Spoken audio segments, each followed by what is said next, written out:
I'm Sophia, 28, standing at the altar in a wedding dress that feels more like a shroud than silk. The man beside me is supposedly a nobody, a punishment wrapped in a cheap suit. My parents orchestrated this humiliation after I dared to fail at business. What they don't know is that I've discovered exactly who Mason Chen really is. And in approximately 3 minutes, when it's time for the vows, I'm going to destroy everything they've built. Before I tell you how I brought my family's empire crashing down at my own wedding, where are you watching from? Drop a comment below. Have you ever been forced into a corner by the people who should protect you most? Growing up as Sophia Huang meant never questioning the weight of expectation.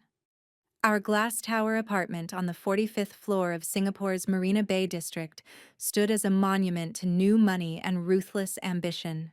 My father, Richard Huang, had transformed his father's modest import business into Huang International, a shipping empire that moved half of Southeast Asia's luxury goods. My mother, Catherine, orchestrated our social ascension with the precision of a chess grandmaster planning checkmate.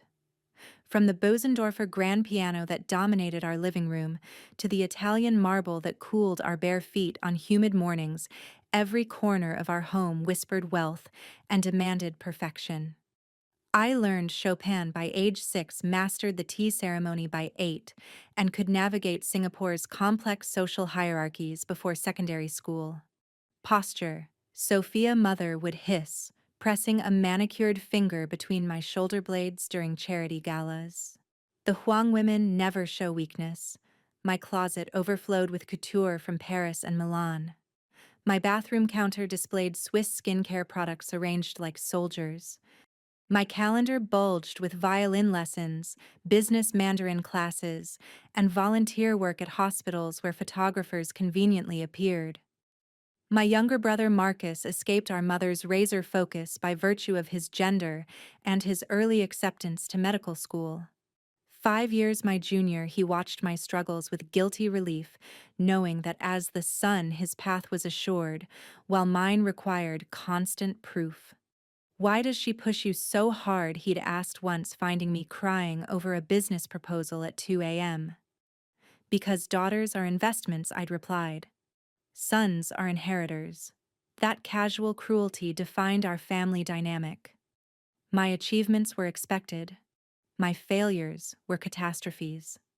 Mother's best friend, Patricia Lim, served as her spy network, a sharp-eyed socialite whose family's banking fortune bought her immunity from the very judgment she dispensed. She haunted my periphery at events, cataloging my every move for later reports. "Sophia, darling," she'd purr, materializing at my elbow during fundraisers. "That young man you were speaking with, his family runs those electronics stores, don't they? How diverse your interests are becoming." Until age 26, I performed flawlessly. National University of Singapore, top of my class. MBA from INSEAD. A position at father's company waiting like a gilded cage. I dated acceptable men from suitable families, maintained the precise weight mother deemed elegant, and never ever showed weakness. Then I committed the unforgivable sin. I wanted something of my own. A sustainable fashion boutique. Father had repeated his reading glasses, reflecting the Singapore skyline beyond our dining room windows. "Sophia, we're shipping magnates, not shopkeepers. It's eco-luxury curation, Papa.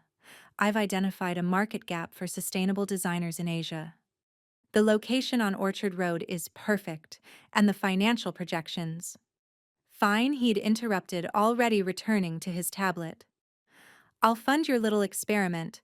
Consider it an expensive lesson in staying within your capabilities." For 4 glorious months, Elon Sustainable thrived. The minimalist space, with its living walls and carefully curated inventory, attracted fashion editors from Vogue Singapore and influencers from across Asia. My business partner, Rachel Tan, handled operations while I managed creative direction and client relationships. Then came the video call that shattered everything. "The accounts are empty." Miss Huang, our accountant, had said, his face pale even through the screen. And there are outstanding orders to suppliers totaling nearly $800,000. Rachel had vanished like smoke, leaving behind falsified records and devastated vendors. The investigation revealed she'd done this 3 times before under different names. The Straits Times ran the story on their business page: Huang Heiress duped in eco-fashion scandal. Mother's society friends whispered behind designer fans at the Singapore Ballet Gala. Father's business associates made sympathetic noises while their eyes glittered with satisfaction. My parents' reaction was swift and merciless. "Your recklessness has shamed this family," Father thundered during a family dinner, his face flushed with rage and whiskey. "Did you perform even basic due diligence, Richard, your blood pressure?" Mother cautioned before turning Arctic eyes to me. "Sophia, your father trusted you with family money. This failure reflects on our judgment as parents." Within days, they reclaimed my apartment, canceled my credit cards, and relegated me to my childhood bedroom. My BMW disappeared from the garage, replaced by a decade-old Honda that Mother called transportation, appropriate for someone learning humility. Every family gathering became an opportunity to reference my failure. Every business success by distant cousins warranted pointed observations about knowing one's limitations. 6 months of purgatory followed. I applied for positions at fashion houses and consulting firms only to discover my family's influence had poisoned every well. I existed in limbo, wearing increasingly shabby clothes as Mother confiscated my designer wardrobe until you've earned the right to represent this family properly. The marriage arrangement materialized on a humid Tuesday evening. I entered the living room to find Father in his leather chair, Mother perched beside him, and a young man in an ill-fitting suit standing awkwardly by the window. "Sit down," Sophia, Father commanded, his complexion dangerously red. Mother immediately placed her hand on his arm, a theatrical reminder of his heart condition that manifested whenever convenient. "Your father and I have found a solution to your situation." Mother began, her voice carrying the false warmth she used when firing domestic help. "This is Mason Chen. His family owns a small logistics company that works with our freight division." The stranger stepped forward, average height, unremarkable features, clothes that screamed discount mall. Everything about him seemed calculated to be forgettable. "Mason has agreed to marry you despite your recent difficulties," Mother continued. "His family's modest business could benefit from Huang connections, and you need rehabilitation." "This is insane," I laughed, waiting for the punchline. "I'm not marrying a stranger because of one business mistake." "This isn't a negotiation," Father stated flatly. "You'll marry Mason at the end of this month. A small ceremony. Nothing elaborate given your circumstances. And if I refuse, then you leave this house with nothing but the clothes on your back. No money, no connections, no family name. Your choice. Your father's heart can't take more stress." Mother added, her implication sharp as broken glass. I fled to Marcus's room, finding my brother at his desk, medical textbooks scattered around him. His guilty expression confirmed he already knew. "They've been planning this for weeks," he admitted. "They think marrying you to someone beneath us will teach you humility." "And you said nothing." "What could I say? You know how they are." "He wouldn't meet my eyes." "At least this Mason seems decent, quiet, won't cause problems." 3 days later, I met Mason for an arranged dinner at a mid-tier restaurant in Chinatown. He arrived in a Toyota Corolla, wearing what appeared to be his only suit. His apartment, which he insisted on showing me, occupied the third floor of an HDB flat in Tampine's functional government housing, far from the luxury I'd known. "I understand this isn't ideal," he said, watching me catalog his ordinary life. "But I think we could build something functional." "Functional?"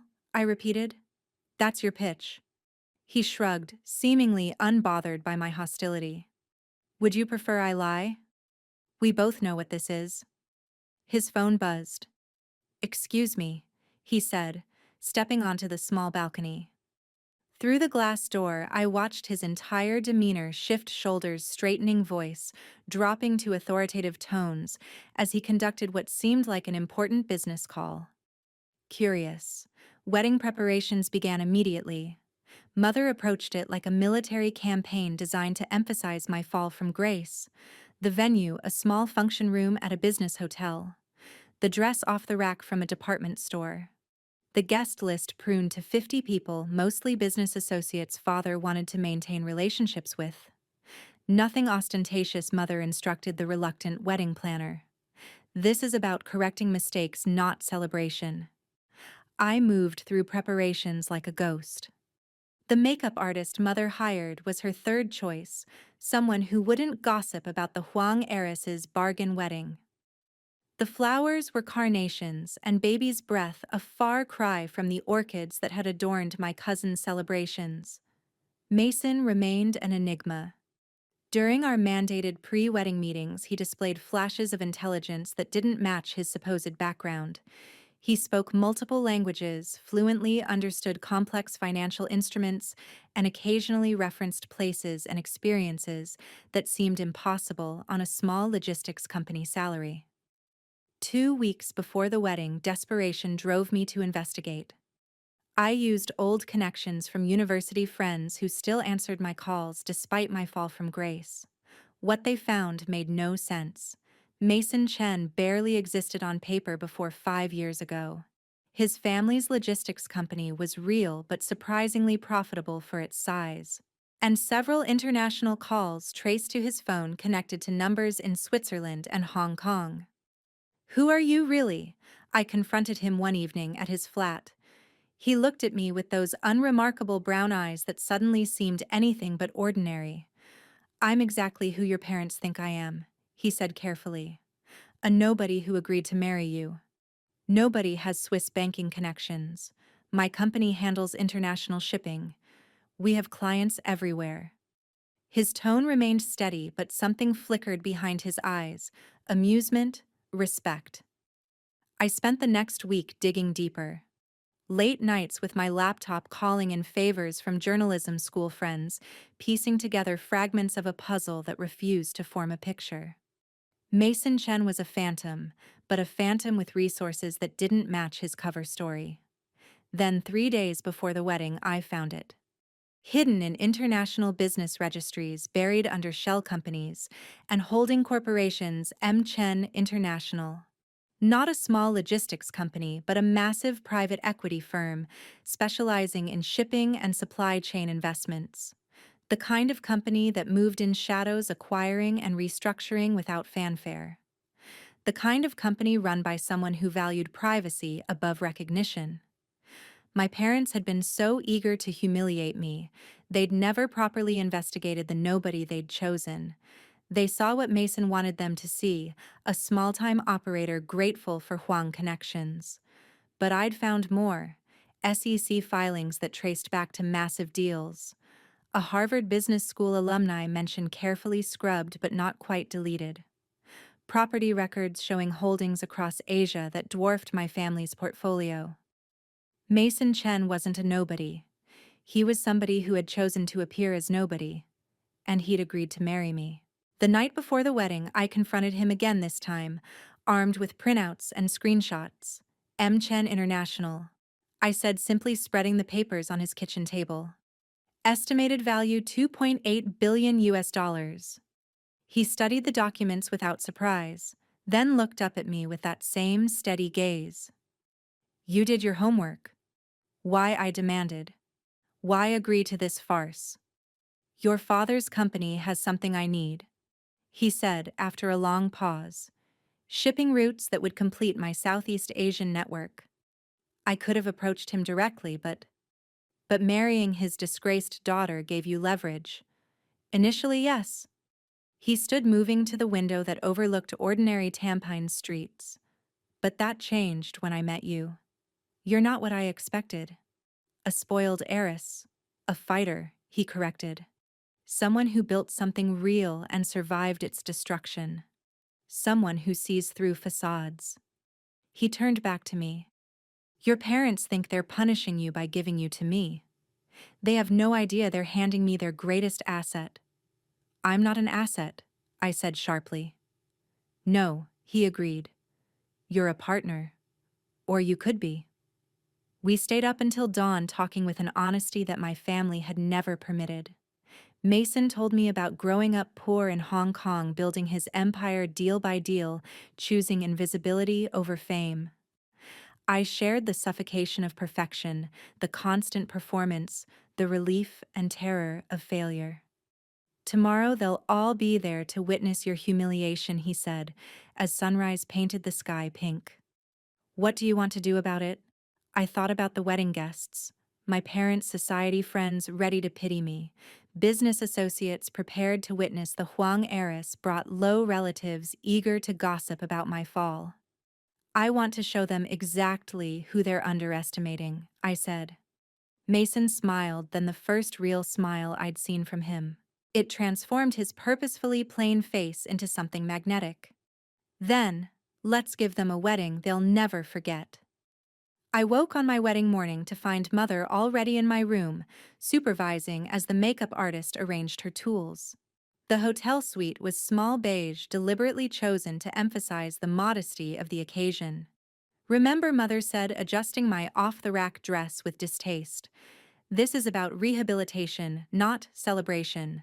Smile, but not too much. Show gratitude for Mason's sacrifice in accepting you. His sacrifice. I kept my voice neutral, thinking of the billions hidden behind his carefully crafted nobody persona, a man of his station, taking on a woman with your reputation. Yes, sacrifice. She stepped back, examining me like merchandise. You look appropriately humble. The dress was simple white polyester, the veil cheap tulle. My bouquet consisted of wilting carnations that had probably been marked down at the florist. Everything calculated to remind me and every guest of how far I'd fallen. Patricia Lim arrived to offer her condolences disguised as support. Such a modest ceremony, but really so appropriate given the circumstances. Mason seems steady. That's what you need now. Stability, not ambition. Other relatives filtered in, each offering variations of the same theme: how fortunate I was that anyone would take me, how this might teach me my place, how marriage to a simple man might cure my dangerous independence.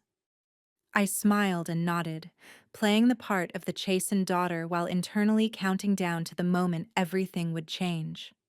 Father arrived to walk me down the aisle, his grip on my arm proprietary rather than paternal. Remember, he muttered, you represent the Huang name, even diminished as you are. Don't embarrass us further. The function room had been decorated with the bare minimum white cloth over rental tables, battery-operated candles, a small arch of artificial flowers. The 50 guests sat in metal folding chairs, their designer clothes at odds with the shabby surroundings. I could read their thoughts in their faces. How the mighty have fallen. Mason waited at the makeshift altar wearing the same ill-fitting suit from our first meeting. But I caught the glint of his actual watch, a Patek Philippe he'd forgotten to swap for something cheaper. His 5 guests sat separately, and I recognized one from my research, James Liu, CFO of M. Chen International, worth approximately $300 million himself. The efficient a budget celebrant Mother had found online began the ceremony with standard vows about love and commitment that felt hollow, given everyone knew this was a business arrangement. Then came the moment I'd been waiting for. Before we continue with the vows, the officiant announced the bride would like to say something. Mother's face went rigid. This wasn't in the script. I took the microphone, feeling the weight of every eye in the room. Mason gave me the slightest nod of encouragement. Thank you all for joining us today, I began, my voice steady, despite my racing heart. I know many of you are here out of obligation to my parents, rather than joy for this union. After all, who celebrates the marriage of a failed heiress to a nobody, uncomfortable shifting in seats? Mother's hand clutched Father's arm. 6 months ago, I failed in business. My parents, in their wisdom, decided this failure required correction through marriage to someone they deemed appropriate for my reduced circumstances. I gestured to Mason. Someone modest, someone grateful for Huang connections, someone who would teach me humility. Sophia, father warned, half rising from his seat. But I've learned something interesting about assumptions, I continued. My parents assumed Mason Chen was nobody because he chose to appear that way. They never asked why a man who speaks 5 languages fluently would run a small logistics company. They never wondered how someone so supposedly modest could negotiate terms that gave him significant access to Huang International's operations. I pulled out my phone, connecting it to the room's projection system. Financial documents filled the screen behind me. Allow me to properly introduce my husband. Mason Chen, founder and CEO of M Chen International, currently valued at 2.8 billion US dollars. Perhaps you've heard whispers about the ghost billionaire who's been quietly acquiring shipping routes across Asia. The one who turned down a Forbes cover because he values privacy over publicity. Gasps rippled through the room. Mother's face went white. Father's turned an alarming shade of red. These documents show M Chen International's holdings. I continued swiping through evidence. Larger than Huang International, more profitable, more strategic. My parents were so eager to humble me with a nobody, they never realized they were handing their biggest competitor exactly what he wanted: insider access to their company through marriage. This is preposterous, father roared, struggling to his feet. Mason stood then, his entire demeanor shifting from forgettable to formidable. Actually, Richard, it's simply business. You offered me your daughter as a punishment. I accepted her as a prize. The room erupted. Guests pulled out phones, frantically Googling Mchen International. The financial evidence on screen was undeniable. SEC filings, property records, international holdings that dwarfed what most of them could imagine. You deceived us, Mother shrieked, abandoning all pretense of composure. You deceived yourselves, I corrected. You saw what you wanted, a nobody to put me in my place. You never imagined someone successful might choose to hide it. Just like you never imagined your daughter might discover the truth. Patricia Lim looked like she'd swallowed glass. The relatives who'd spent the morning pitying me now stared with a mixture of shock and calculation. The business associates father had invited were already recalibrating, seeing new opportunities in this unexpected alliance. But here's the part that should really concern you, I said, clicking to the next slide. While planning this wedding, I discovered something else: the sustainable fashion business I started. The one that failed so spectacularly.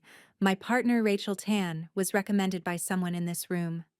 I clicked again, showing bank transfers and email trails. Patricia Lim, mother's dearest friend, has a niece named Rachel Tan. The same Rachel who approached me about partnership. The same Rachel who emptied our accounts and disappeared. Curious how Auntie Patricia's offshore accounts received a substantial deposit right after my business collapsed. Patricia stood abruptly, knocking over her chair. This is slander. This is evidence, Mason interjected smoothly. My forensic accountants are quite thorough. We have copies of everything, including your communications coordinating the embezzlement. The revelation hit my parents like a physical blow. Their best friend, their trusted ally, had helped orchestrate their daughter's downfall, likely with their knowledge, given how swiftly they'd moved to capitalize on it. You knew, I said quietly, looking directly at my parents. You knew Patricia set me up, and you used it to justify this punishment marriage. You broke me down so you could rebuild me in your image. Your father's heart, Mother cried, reaching for him as he swayed, is monitored by my personal physician, Mason said calmly, gesturing to one of his guests, who stood and moved toward father with professional efficiency. Dr. Reeves is one of Singapore's top cardiologists. Your husband's condition is stable, though his blood pressure could use management. I stepped down from the small platform, still in my cheap dress, but feeling more powerful than I'd ever been in couture. Here's what happens now, I announced. This wedding continues, but not as you planned. Mason and I will marry not because you commanded it, but because we choose it. We've discovered something real in your attempt at punishment. I looked at Mason, who moved to stand beside me, taking my hand with genuine affection. You thought you were giving me to a nobody as punishment. Instead, you introduced me to someone who sees my worth beyond the Huang name. Someone who built an empire through intelligence rather than inheritance. Someone who chose substance over appearance. The efficient who'd been frozen throughout the revelation finally found his voice. Should we continue with the ceremony? Yes, Mason and I said simultaneously. We exchanged vows, then not the hollow words about obedience Mother had scripted, but promises we'd written together the night before.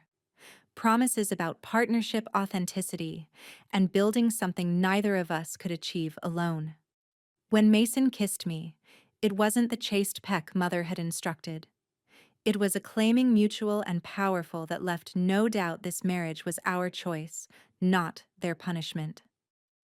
As we walked back down the aisle, the room remained in chaos.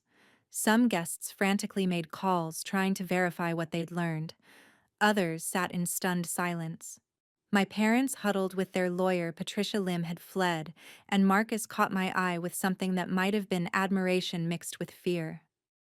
At the door, I turned back one final time. Thank you all for witnessing the beginning of the Chen-Huang alliance, I said. Though I suspect it won't unfold quite as my parents envisioned when they arranged this marriage. Mason and I walked out together, leaving behind the shabby function room and the shattered expectations of everyone in it. In the elevator, he squeezed my hand. No regrets. None, I said firmly. For the first time in my life, I'm exactly where I choose to be. Good, he said, his plain face transformed by that magnetic smile. Because I have a wedding gift for you. We're buying the building where your sustainable fashion boutique was. I thought you might want to try again this time with proper backing and no sabotage. I kissed him then, this unexpected nobody who was everything while 50 floors below us, my family's carefully constructed world continued its spectacular collapse. The wedding video went viral within hours. Someone I suspected, James Liu, who had a talent for strategic information release, had recorded the entire revelation and uploaded it to financial blogs. Ghost billionaire reveals identity at own wedding competed with Huang Harris exposes family betrayal for trending status. Mason and I had retreated to his actual residence, a penthouse in Sentosa Cove, that made my family's Marina Bay apartment look modest. Floor-to-ceiling windows overlooked the South China Sea, while original Warhols decorated walls my parents could never afford. Your phone, Mason said, handing me my device, which had been buzzing nonstop. 137 missed calls. I scrolled through them. Parents, relatives, reporters, former friends who'd ghosted me suddenly remembering my number. I deleted them all. Now what I asked, curling into his Italian leather sofa, butter soft and perfect, like everything else hidden behind his nobody facade. Now we let them scramble, he said, pouring wine from a bottle worth more than my wedding dress. Your father's probably having emergency board meetings. Your mother's trying to do damage control with her society friends. And Patricia Lim is likely booking a flight to a non-extradition country. As if on cue, my phone rang again. Marcus. I almost declined, then answered. My brother deserved that much. Sophia, he breathed. Are you safe? Safer than I've ever been. The house is chaos. Mom's locked herself in her room. Dad's on his third whiskey and fourth lawyer. Patricia Lim's husband called. She's disappeared with significant funds from their joint accounts. And you. A pause. I'm proud of you. Terrified, but proud. You burned it all down. They lit the match when they tried to control me. I just chose where the fire spread. Can I see you? Not as their son? As your brother? I looked at Mason, who nodded. Family could be chosen as well as born. Tomorrow, I said. Lunch. Just you. After hanging up, Mason showed me his phone. Financial sites were exploding with analysis of Mchen International. Huang International's stock had dropped 12% in after-hours trading. 3 board members had already called for emergency meetings. Your father's company won't collapse, Mason assured me. But his iron control will. The board won't trust someone who missed a multi-billion-dollar competitor in his own family. Will you take over only pieces that fit our portfolio? I'm not interested in destruction, just strategic acquisition. He pulled me closer. Besides, I have a partner to build something new with. That night we ordered takeout from a hawker stall. Real food, not the pretentious portions my mother had served at family dinners. As we ate chili crab with our fingers, Mason told me stories of building his empire deal by deal while remaining invisible to status seekers. Why hide? I asked, sauce dripping down my chin in a way that would have horrified Mother. Because I wanted to know who people really were. The nobody test, I called it. Show up looking ordinary and see who still treats you with respect. He grinned. You failed spectacularly, by the way. You were furious at the arrangement but never cruel to me personally. So I passed by, failing exactly. You saw through the surface but still treated me as human. That's when I knew the arranged marriage might become something more. Within a week, the Singapore business community had realigned itself around the new reality. Mason Chen was no longer a ghost, but a force to be reckoned with. Invitations flooded in charity galas, business forums, elite gatherings that had excluded me during my disgrace. We declined them all. I didn't reveal myself to join their games, Mason explained as we reviewed interior designs for the new boutique. I did it to change the rules. My parents made their first attempt at reconciliation through Marcus. He arrived at lunch looking exhausted, carrying the weight of their expectations. They want to meet, he said, without preamble. They're willing to discuss misunderstandings. There were no misunderstandings. They understood exactly what they were doing when they destroyed my business and arranged my marriage. They're also threatening to disown you permanently if you don't comply. I laughed, really laughed for the first time in months. They disowned me the moment they decided I was a failure. The only difference now is, I don't need their approval to survive. And if they cut you off financially, Marcus, my husband is worth $2.8 billion. But more importantly, I'm about to relaunch my sustainable fashion business with proper backing. I don't need their money. I never needed it. I just thought I needed their love.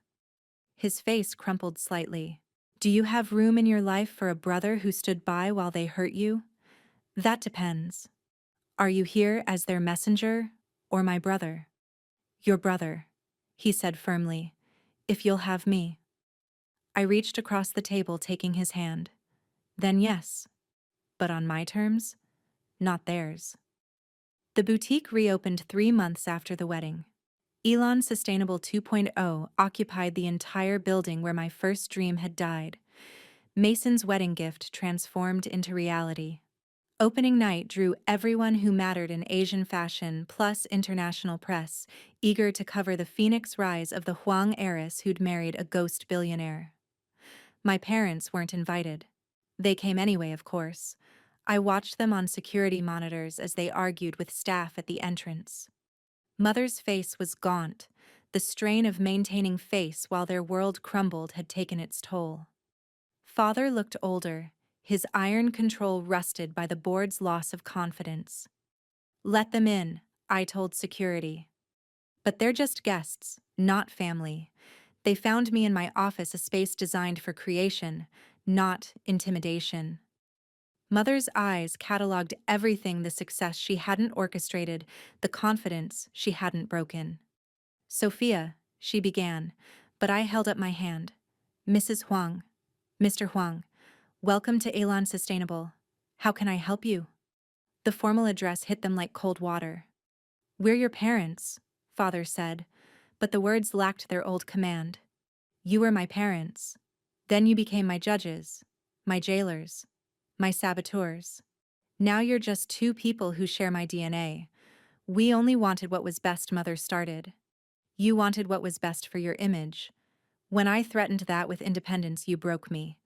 When breaking wasn't enough, you tried to bury me in a marriage you thought was beneath me.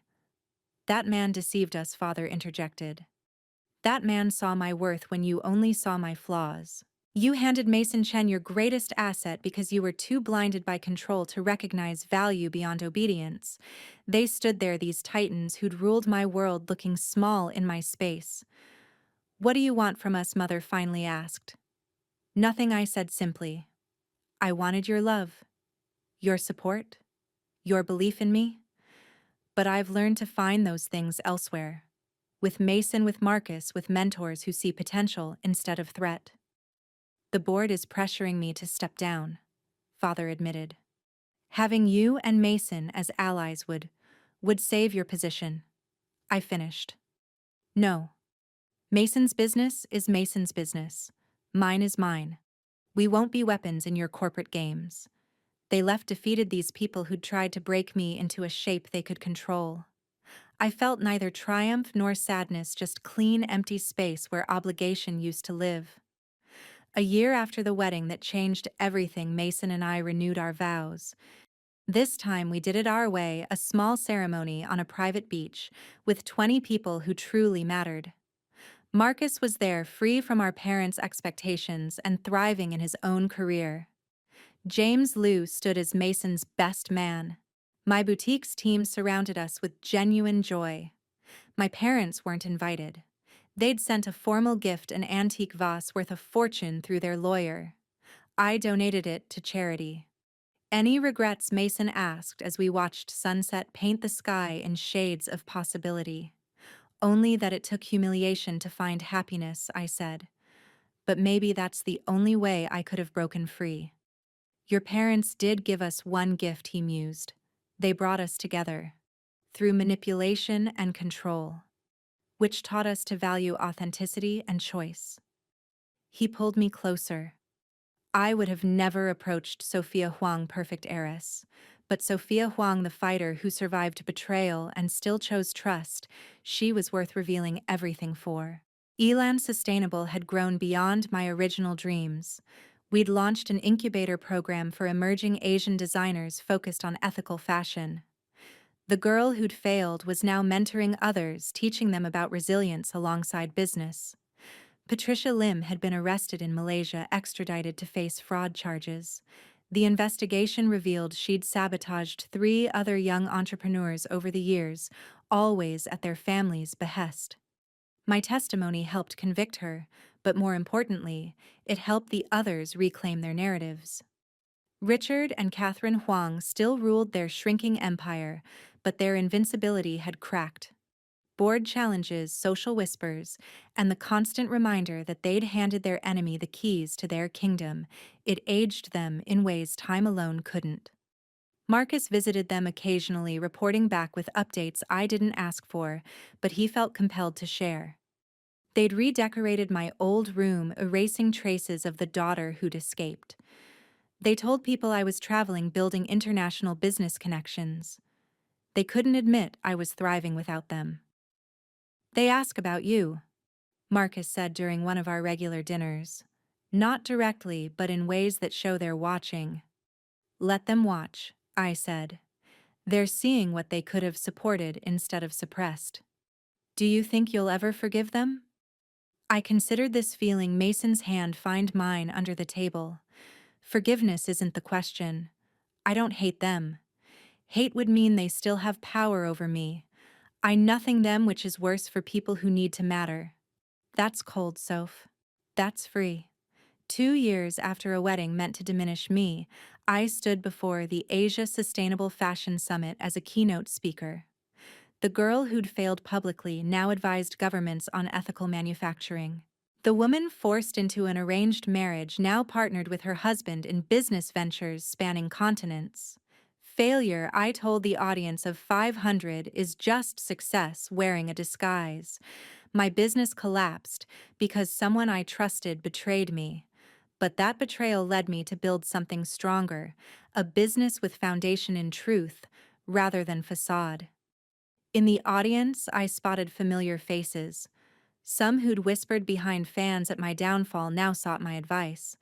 Others who'd blocked my calls during disgrace now sent connection requests. I ignored them all. After my speech, a young woman approached, barely 25, nervous but determined. "Ms. Chen," she said, using my married name. "My family wants me to abandon my startup and marry someone stable. They say I'm too ambitious, that I'll embarrass them." Like she stopped flushing. Like I embarrassed mine. She nodded miserably. "What do you want?" I asked, echoing the question Mason had posed that night before everything changed. "To build something that matters. To prove I'm more than a pretty face with a good family name." I handed her my card. "Come see me Monday. Elon's incubator has space for someone ready to fight for their dreams." Her face lit up with possibility, the same expression I'd worn before my parents tried to extinguish it. That evening, Mason and I walked through Singapore's gardens, the city lights twinkling like earthbound stars. We'd built something neither of us had imagined, not just successful businesses, but a partnership based on choice rather than arrangement, truth rather than performance. "Your parents' lawyer called again," he mentioned casually. "They want to discuss family reconciliation before their anniversary party." Still trying to control the narrative, always. The great Richard and Catherine Huang can't have a daughter who succeeded despite them, rather than because of them. I stopped walking, turning to face him fully. "What do you think I should do? What do you want to do?" There it was again, the radical question my parents never asked. What did I want? I want to live authentically, build meaningfully, love freely. I gestured to the life we'd created. "I have all of that. Why would I trade it for their conditional approval?" "Then there's your answer." We walked on, past couples and families, past lives being lived on terms both chosen and imposed. Somewhere in Marina Bay, my parents sat in their tower of expectations, prisoners of the very standards they'd used to cage me. But I was free. Free because they'd pushed me so far I had no choice but to fly.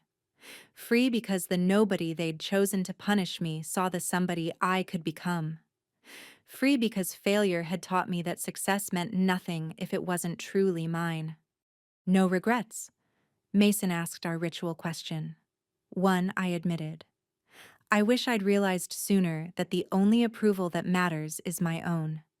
He smiled, this remarkable man who'd hidden brilliance behind ordinariness until the perfect moment to reveal it. "You learned it exactly when you needed to.